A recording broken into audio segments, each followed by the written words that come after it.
আসসালামু আলাইকুম এভরিওয়ান। হেনার সংসার ইউটিউব চ্যানেল থেকে আমি হেনা নতুন একটা ভিডিওতে সবাইকে ওয়েলকাম করছি। কেমন আছেন সবাই? কাছে কিংবা দূরে, দেশে কিংবা বিদেশে, যে যেখান থেকে বসে এই মুহূর্তে আমার ভিডিওটা ক্লিক করেছেন, আমি আশা করব আপনারা সবাই ভালো আছেন, সুস্থ আছেন। এই মুহূর্তটা সবাই একটু মাশাল্লাহ বলে দিবেন। আমার এই ছোট্ট বেলকুনি বাগানে একটা জালি কুমড়া হয়েছে, যেটা কিন্তু যখন ছোট ছিল তখন আপনাদের সঙ্গে শেয়ার করেছিলাম, আর আজকে এটা কেটে নিচ্ছি, সেটাও আপনাদের সঙ্গে একটু শেয়ার করে দিলাম। আসলে আনন্দের কোনো কিছু আপনাদের সঙ্গে শেয়ার করতে আমার খুব ভালো লাগে। জালি কুমড়াটা কেটে রেখে আমার একটু কাজে বাহিরে গিয়েছিলাম, আর দেখেন বাহির থেকে বাসায় আসার সময় আমার পছন্দের কিছু গাছ নিয়ে এসেছি।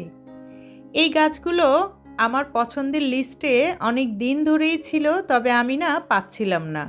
ফাইনালি যখন পেয়ে গিয়েছি, একসঙ্গে 4টা নিয়ে এসেছি। গাছ দেখলে আমার কাছে ভালো লাগে না, আর যেহেতু এই গাছগুলো রুমের ভিতরেই সুন্দর মতো বড় হয়, যার কারণে এই গাছগুলোই আনার চেষ্টা করেছি। সামনে যেহেতু রোজা, আর একটু একটু করে কিন্তু গরম পড়ে গিয়েছে, রোজা রেখে যখন একটু সবুজের দিকে তাকাবো, মনটা একদম শান্ত হয়ে যাবে। রোজাকে সামনে রেখে সবাই কিন্তু অনেক সুন্দর সুন্দর করে ঘর সাজাচ্ছে।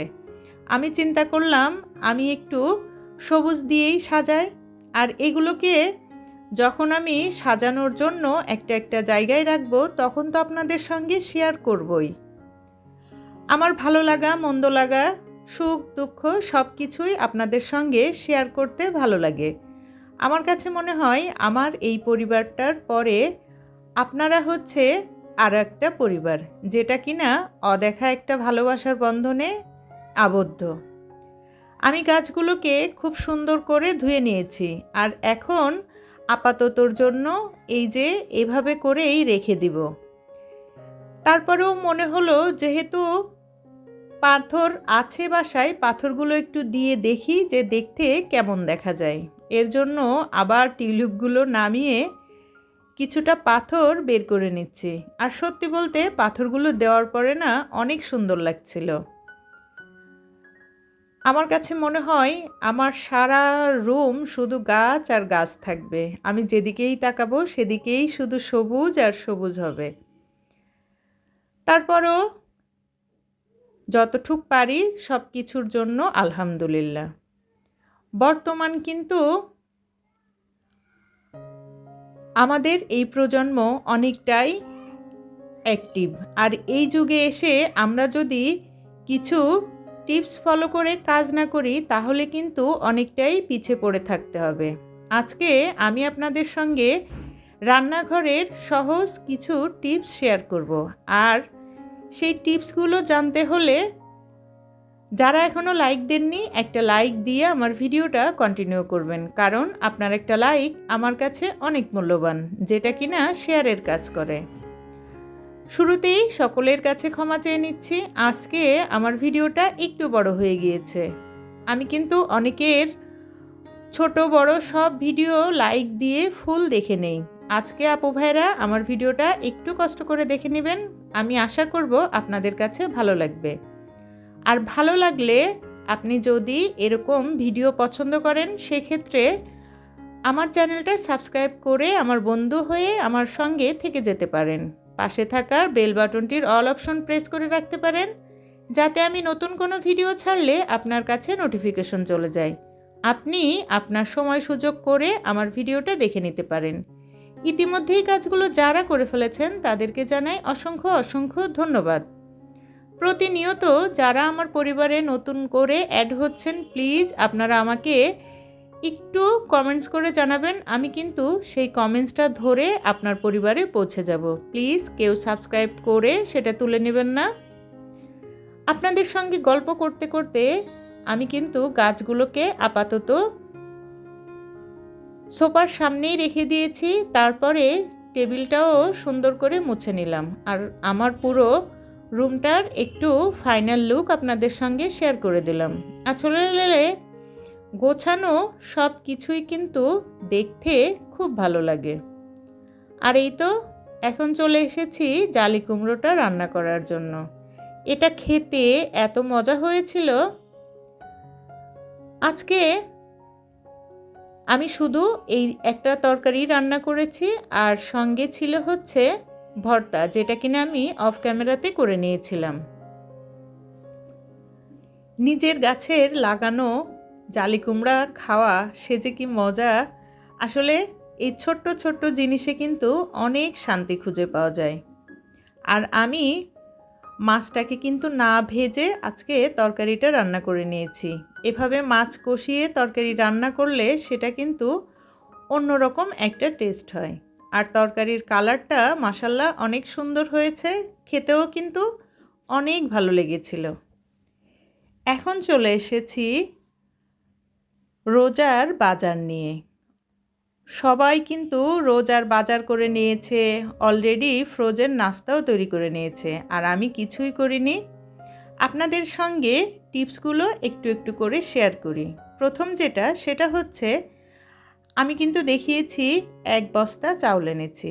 আর এই চাউলগুলো আমি আগের যে চাউলগুলো ছিল সেগুলো ঢেলে অন্য একটা পটে রেখে দিয়েছি, আর নতুন বস্তার চালগুলো কিন্তু আমি কন্টেনারে ঢেলে নিয়েছি। কারণ আমি যদি ওগুলোর উপরে ঢালতাম সেক্ষেত্রে আমার নতুনগুলো খাওয়া আগে শেষ হয়ে যেত, আর পুরনো চালগুলো নিচেই জমা থেকে যেত, যার কারণে আমি আলাদা করে নিয়েছি। এখন আগে পুরানো চালগুলো খেয়ে শেষ করব, তারপরে আবার নতুনগুলো খাবো। আর এই তো দেখেন, আমার যা যা প্রয়োজন ছিল আমি কিন্তু ঠিক ততটুকুই আনিয়েছি, কোনো বাড়তি কিচ্ছু আনিনি। রমজান মাসে আমার শুধু ছোলা আর ডালেরটারই দরকার ছিল, তাছাড়া মোটামুটি সব কিছুই ছিল। তারপরেও একটু একটু করে আনিয়ে রেখেছি। আমি একদমই ঘরের সব কিছু শেষ হয়ে গেলে কখনোই আনি না, চেষ্টা করি কিছুটা থাকতে তারপরে আবার সেটাকে নিয়ে আসার জন্য। আমি চিনিগুলো তুলে নিয়েছি, আর আপনাদের সঙ্গে তো শেয়ার করলাম আগের কিছু চিনি আমার কাছে রয়ে গিয়েছিল প্যাকেটে, সেগুলো দেখিয়ে দিয়েছি। তারপরে হালিম এনেছি, ক্ষীর মিক্স এনেছি, সেগুলো জায়গায় তুলে রেখে দিচ্ছি। আর এখন চলে এসেছি আমার কিচেনের যে নিচেই ক্যাবিনেট আছে, সেখানে আমি কি রাখি সেটা আপনাদের সঙ্গে শেয়ার করার জন্য। এই যে কন্টেনারটা দেখছেন, এখানে কিন্তু আমি লবণ রেখে দিই, সব সময় এই কন্টেনারটায় লবণ থাকে। আর এই যে পাশে আমি কিন্তু একদম সুন্দর করে সব কিছু গুছিয়ে রাখছি। রোজাতে ভাজা পোড়ার জন্য কিন্তু অনেক তেলের প্রয়োজন হবে, তাই বেশি করে তেলও আনিয়ে নিয়েছি। আর এই যে এখানে কিন্তু সার্ফ এক্সেলগুলো রেখে দেই ঝুড়িটাতে, যাতে সহজে কোনটা আছে আর কোনটা নেই আমার চোখে পড়ে। আর এটা হচ্ছে থালা বাসন মাজার ভীম। আমি যেহেতু অন্যান্য যে খাবারগুলো এনেছি সব কিছু জায়গায় রেখে দিচ্ছি। টমেটো সস, তারপর হচ্ছে মেয়োনিজ, রুয়াবজা, এগুলো ফ্রিজে রাখছি। আসলে বাজার আনার পরে বাজারটাকে একটা নির্দিষ্ট জায়গায় রাখা, এই কাজটা আমার কাছে মনে হয় বেশি কষ্টের। এখন আসি আপনাদের সঙ্গে সহজ আর একটা টিপস শেয়ার করার জন্য। আমি অনেককেই দেখেছি ভিডিওতে এই যে এভাবে করে বাজার থেকে ছোলা, ডাল এগুলো এনেই কিন্তু জারে ঢেলে রেখেছে।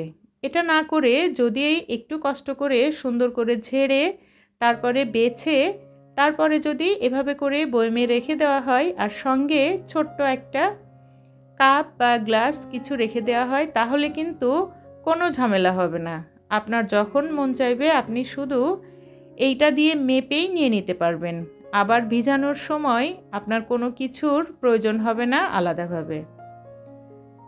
আসলে সহজ কিছু টিপস আপনি যদি মেনে চলেন, দেখবেন যে আপনার কাজগুলো অনেক সোজা হয়ে গিয়েছে। আর এই তো মুসুরির ডালও এনেছিলাম, ডালগুলো সুন্দর করে ঝেড়ে বেছে নিয়েছি। আর এই দেখেন, জিরো বাজেটে আমি আমার কিচেনের সব জিনিসগুলো কিসে রাখি। এগুলো সব কিন্তু টিক্সের যে জারগুলো থাকে সেগুলো। টিক শেষ হয়ে যাওয়ার পরে আমি এগুলো একটাও ফেলে দেই না, সবগুলো জিনিসই আমার কাজে লাগাই। আর এটার গভীরতা এত বেশি, একটা জারে পুরো 1 কেজি মুসুরির ডাল এঁটে যায়। আমি খেসারির ডালটাও সুন্দর করে ঝেড়ে বেছে রেখে দিয়েছি। আর এখন এই যে ম্যাগি মশলাটা, এটা কিন্তু আমি সব তরকারিতেই মাঝে মাঝে ব্যবহার করি, যার কারণে এগুলো ছিঁড়ে আবার একটা কন্টেনারে রেখে দিয়েছি। প্রতিবারই ছিঁড়ার কোনো প্রয়োজন হবে না, যখনই দরকার একটা নিলে হয়ে যাবে।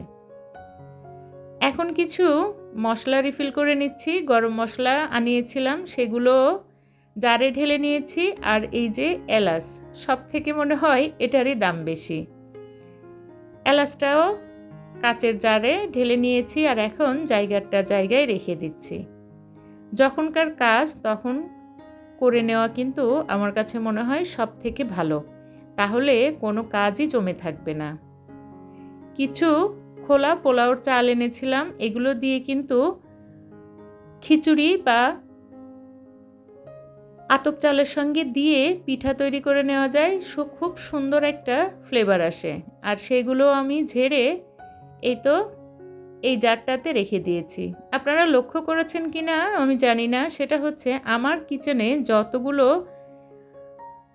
জার আছে সবগুলোই কিন্তু কোনো না কোনো কিছু ব্যবহার করে নেওয়ার পরের, সেটা আমি ফেলে না দিয়ে ব্যবহার করি। এই যে এখানে দেখেন কতগুলো টিক্সের জার, এগুলোতে আমি এক একটাতে এক এক ধরনের ডাল রাখি। দেখতেও ভালো লাগে, আবার কিন্তু খরচটাও অনেকটা কম। আমার ক্যাবিনেটটা আমি কিভাবে গুছিয়ে রেখেছি সেটাও একটু দেখিয়ে দিলাম। ওই পাশটাতে সব তেল মশলা রাখি, আর এই পাশটাতে হচ্ছে আমি মাটির যে প্লেট বাসন আছে সেগুলো রেখে দিয়েছি। সব কিছুই যখন রিফিল করলাম, তাহলে বিস্কিটটাও একটু রিফিল করে রেখে দিই। আসলে বলে না, কাজের হাত পা হয়, একটা যখন শেষ হয় সঙ্গে সঙ্গে অনেকগুলো কিন্তু শেষ হয়ে যায়। ভাবলাম যেহেতু অনেক কাজ গুছিয়ে নিয়েছি, তাহলে এটাও একটু গুছিয়ে নেই। আর এই যে বিস্কিটগুলো দেখছেন, এই কয়টা বিস্কুটের দাম হচ্ছে 150 টাকা। চিন্তা করা যায় সব কিছুর এত দাম, মানুষের জীবনযাপন খুবই কষ্টসাধ্য হয়ে গিয়েছে। যাই হোক, আমরা তো সব সময় ক্যামেরার সামনে খুব সুন্দর পরিষ্কার পরিচ্ছন্ন সব কিছু দেখাই, আর আমি দেখিয়ে দিলাম যে ক্যামেরার অপর প্রান্তে আমার কিচেনটার কি অবস্থা হয়েছিল। আর সেগুলো দেখেন কত দ্রুত চোখের পলকেই সুন্দর করে গুছিয়ে নিয়েছি। আসলে সব কিছু যদি এভাবে চোখের পলকে করে নেওয়া যেত তাহলে কতই না ভালো হতো, তাই না? যাই হোক, সব কিছু শেষ করতে করতে অনেকটাই রাত হয়ে গিয়েছিল, যেটা কিনা আমি আপনাদের সঙ্গে মাত্র 15 মিনিটে শেয়ার করেছি। এর পিছনের গল্প কয়েক ঘন্টার। আজকে ভিডিওটা এখানেই শেষ করছি। সবাই ভালো থাকবেন, সুস্থ থাকবেন, সুন্দর একটা কমেন্টস করবেন, কারণ আপনাদের কমেন্টসগুলো পড়তে আমার কাছে খুব ভালো লাগে। আজকে এখান থেকেই বিদায় নিচ্ছি। সবাই ভালো থাকবেন, সুস্থ থাকবেন, আমি এবং আমার পরিবারের জন্য দোয়া করবেন। আল্লাহ হাফেজ। আসসালামু আলাইকুম।